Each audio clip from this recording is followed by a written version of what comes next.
I'm not sure if this video should be done, but regardless, here it is. Let's go. If there's some Jimmys wrestled, they'll be wrestled anyways. Le Mans Ultimate has a new DLC for their 2024 season. It's going to be released in packs, and this is the GT3 part of the pack, and this is their Le Mans GT3 class.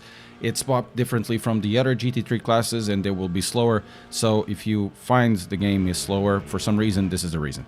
For this DLC, they also bring a free DLC if you want to drive a GT3 car and not pay. That will be the McLaren 720 Evo. So even if you don't buy any of the DLCs, you have a GT3 car to race on, so that's cool stuff. This DLC specifically costs £14, around 15 euros or so, or dollars or something like that, and comes with 4 pieces of content: the BMW M4, the Corvette, the 296 GT3. Then for a track, it comes with one, which will be Interlagos. So 14 quid isn't really that bad for all of this content, and if you want to get all the season content, the season DLC is around £40, even though it's not just fully released yet. There's also a yearly subscription with Race Control Pro that costs $84 a month and gets you all the DLCs for LMU and R Factor 2 and a bunch of other things if you need that. The GT3 cars that are missing will come later on. But anyways, if you want to get the free DLC, you really need to activate it inside Steam. It's not an automatically install for some leftover R Factor 2 reason. If you want to race online, the online is free anyways, just like subscribing to the channel. The GT3s are all around us nowadays. Pretty much every game has it. For 2024, the WEC inserted the LM GT3 class into the series, hence we have now some of the GT3 cars in LMU. The rest, once again, will come later on. There are a few things to talk about these cars and also how the way they drive. But for Interlagos first, I really like this representation of Interlagos. I think it's the best representation of Interlagos in any sim, and we also have, you know, our God, Lord and Savior Ayrton Senna painted on the wall, so that's always pretty cool. As for the cars are actually really nice. They are expertly crafted, they look nice, they sound nice, the graphics are absolutely top notch. The track once again best Interlagos out there. And these cars drive really nice as well, but there are a few things that I'm going to say that it's going to annoy some Discords. So let's talk about the good points first. First of all of these cars feel alive. You know, they move, they allow for shenanigans, they go over curbs, but sometimes get stuck a bit for some reason. They'll let you drive in many ways. Car systems, you know, the traction control and ABS can both be a help or a problem. It's not like the case in iRacing where you can't overbrake, otherwise the ABS will make you go to the wall due to the sheer amount of understeer created, or you can't really slide it a bit lest the traction control activates for a full freaking second and you lose all the momentum in the car. For LMU, the systems are there, they activate, they have nuance, they will activate a bit, and you can tune them up and down. You can use more, use less, you know, just to help you drive around.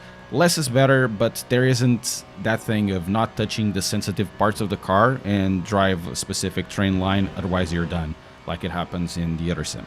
I like that. I also like how the cars are totally different, and the free car isn't bopped down. It's actually driving really nicely, which is good. You don't really need to buy the DLC if you don't want to.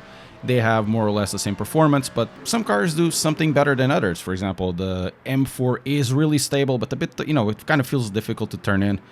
Just like in Assetto Corsa Competizione, for example, but you can still make it turn in if you want to. The Ferrari 296, once again, it's really a riot of the car, really nice to drive, and the Corvette is super twitchy. The McLaren somewhat is in the middle of everything. It has good performance, good stability, you can move it inside, outside, it's pretty nice. Though the Corvette stock setup is mental, and I think it's too sensitive to yaw, I found. And speaking of setups, let us save the fixed setup, traction control, fuel and brake bias somewhere, so every time we go to online we don't need to redo these things if there's some sort of fixed setup race. That will be very nice.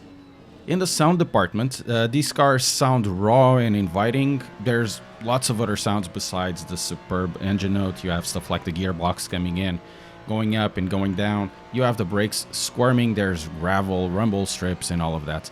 On the sound department, an off point here, because this is an LM GT3 car and these cars are differently bopped to the more common SRO base that you see in other games, The shifting points are around 300 RPM further up the range. So if you're losing some time and you don't know why, you have to relearn the shifting if you do it from here. The RPM lights show the correct shifting point anyways. Okay, we've spoken about a few good things. Let's talk about what might be the most divisive point of the video, which will be the tires and how it works with force feedback. Generally, I'm okay with both, but there are a few situations here and there that I think it's important to voice. So for me, I found that there's some weirdness in the tire model in the area close to the center or thereabouts. The center or the tire simply doesn't react in the center. You move the wheel, the game shows that you are moving the wheel, but there is close to zero sensitivity in that area of the tire actually moving the car. That shows also in the force feedback where there's this massive damping buildup from almost zero. When I first installed this update, and this was on stream, and it was even weirder because I had a really huge force feedback valley with zero relevant information at center point. I resetted the force feedback config in the game menu, didn't work. I pressed them many times, the force feedback reset button, it didn't really work. I had to reinstall the game and delete the folder to have something going on that force feedback department, you know, early access and all of that. But still, there was this strange lack of tire feel at the center and low speeds, and most importantly, tire sensitivity at center that really wasn't there, and it was something that I wasn't feeling in the earlier patches. In reality, I was able to download a version from October. I did this to check out if I was taking crazy pills. I wanted to do an older version, but it wasn't anything available I could find on SteamDB other than ones from October. And, you know, from the get-go, the tires are cold. The tire has sensitivity at the center. It's not something like iRacing. iRacing, you know, if you touch the wheel, you go 360 5 times and you cannot activate TC or ABS because, you know, reasons. This is not the case with anything on LMU.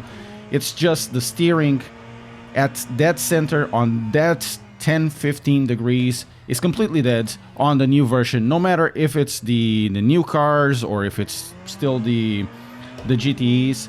I'm not saying that the tire model is worse, because that's not really the point. I'm just talking about a behavior that I'm seeing, and it's completely strange, and it puts me away of driving it because it feels like the car has stick drift on the steering wheel.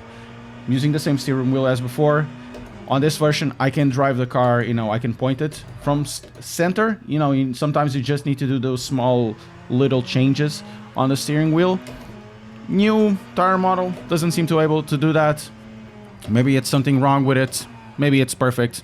I'm just saying how I see it. On the note of reinstalling the game, I have had to do it again and delete the game files to boot once again because the game simply wouldn't connect to the servers. So yeah, there's a lot of early access and stuff. The performance has definitely improved. That includes loading times, frames per second, even somewhat stability. Crashes exist, once again early access, but not at the same rate. On the note for the UI, I really like the UI, how it's laid out. It's very simple to use, but can you do anything about the transitions? I thought there is a need for a transition every time to a different level of the menu. I also want to raise one last point, which is, funnily enough, about the early access. Le Mans Ultimate is an early access game.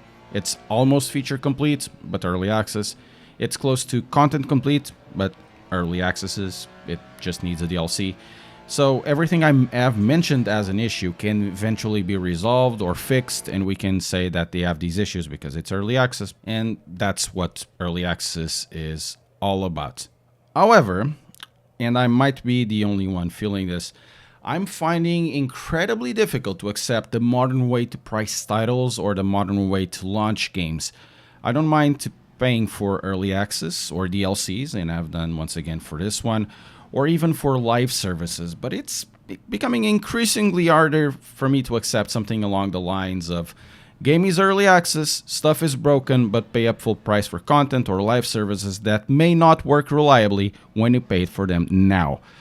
I am sorry, but this new way to make business sucks. But anyways, I don't want to sound too much like I'm pissing in someone else's cereal because, you know, there's a lot of people that will take this super seriously. You like the pun? So Le Mans Ultimate, besides what I've mentioned, drives nice, feels nice, looks nice, and it has much better performance than before. And I much rather drive these GT3s than the iRacing ones. But I want to hear about what you think about Le Mans Ultimate and about this new DLC. Let us know in the comments.